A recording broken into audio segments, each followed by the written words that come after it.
देश के गरीब, अरे देश के गरीब भैया बन गई ले उल्लू। देश के गरीब भैया बन गई ले उल्लू। हो मिला 5 किलो राशन, हो मिला 5 किलो राशन, तो अब का मिलेगा बाबा जी के ठुल्लू। तो अब का मिलेगा बाबा जी के ठुल्लू, तो अब का मिलेगा। बेरोजगार वाले भैया बन गई ले उल्लू।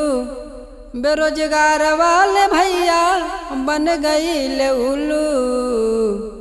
हो मिला 5 किलो राशन, हो मिला 5 किलो राशन, तो अब का मिलेगा बाबा जी के ठुल्लू। तो अब का मिलेगा बाबा जी के ठुल्लू, तो अब का मिलेगा। सारा नौजवान भैया, अरे सारा नौजवान भैया बन गई ले उल्लू।